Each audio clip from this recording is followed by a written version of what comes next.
నమస్తే welcome to four sides TV.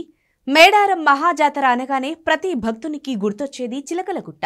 అక్కడి నుంచి కుంకుమ భరణి రూపంలో ఉన్న సమ్మక్కను పూజారి బయటకు తెస్తారు. ఈ నేపథ్యంలో జిల్లా ఎస్పీ గాలిలో 3 రౌండ్లు ఫైరింగ్ జరిపి సమ్మక్కకు గౌరవ వందనం చేస్తారు. ఆపై పూజారి కృష్ణ సమ్మక్కకు గర్భగుడిలో పూజలు చేసి ఆమెను గద్దపైకి తీసుకొస్తారు. మహామేడారం జాతరలో సారక్క, గోవిందరాజు, పడిగిద్దరాజు ముగ్గురిని గద్దె మీదకు తీసుకొస్తారు. అయితే సమ్మక్కను చిలకలగుట్ట నుంచి గద్దెల మీదకు తీసుకురావడం సవాల్గా ఉంటుంది. చిలకలగుట్టపై ఫోర్ సైడ్స్ టీవీ ప్రత్యేక కథనం.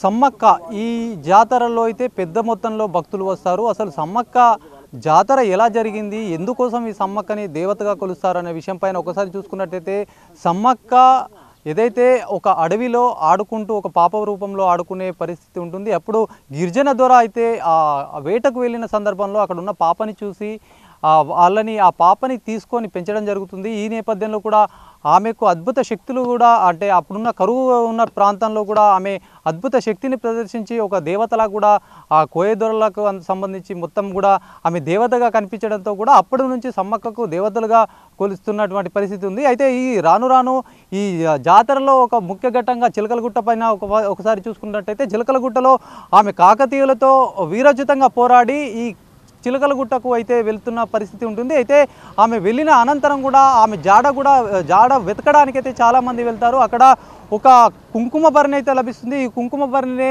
అమ్మవారిగా కొలుస్తూ కూడా అప్పటి నుంచి ఈ జాతర అనేది నిర్వహిస్తున్నటువంటి పరిస్థితి ఉంది. 2 సంవత్సరాలకు కూడా ఒకసారి ఈ జాతర కూడా నిర్వహించడంతో పెద్ద మొత్తంలో కూడా భక్తులు వచ్చి ఈ నేపథ్యంలో కూడా భారీ సంఖ్యలో భక్తులు అయితే పాల్గొన్నటువంటి పరిస్థితి ఉంటుంది. ఇక్కడ మేడారం మహాజాతర అంటే మొదటగా గుర్తుకొచ్చే మొదటి ఘట్టం సమ్మక్క తల్లి. ఆ సమ్మక్క తల్లిని తీసుకొచ్చే చిలకలగుట్ట నుంచి వెళ్ళి సమ్మక్క తల్లిని తీసుకురావడం జరుగుతుంది. అయితే సమ్మక్క తల్లిని తీసుకొచ్చే నేపథ్యంలో మాత్రం అధికార యంత్రాంగం, జిల్లా యంత్రాంగం, మొదటగా జిల్లా ఎస్పీ ఫైరింగ్ చేసి ఆ తల్లిని చిలకలగుట్ట నుంచి వెళ్ళి బయటికి స్వాగతం పలకడం జరుగుతుంది. అయితే ఈ తల్లి చిలకలగుట్టని బయటకు వచ్చి గద్దెలకు వచ్చిన నేపథ్యంలో మాత్రం ఆ భక్తికి అంటే ఆ సమ్మక్క తల్లి భక్తులు ఆ తల్లికి ఎదురు పిల్లతో స్వాగతం పలుకుతారు.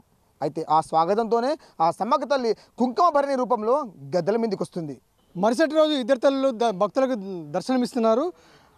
దర్శనం అనంతరం ఈ తల్లుల ప్రవేశంతో మేడారం జాతర ఘట్టం ముగుస్తుంది.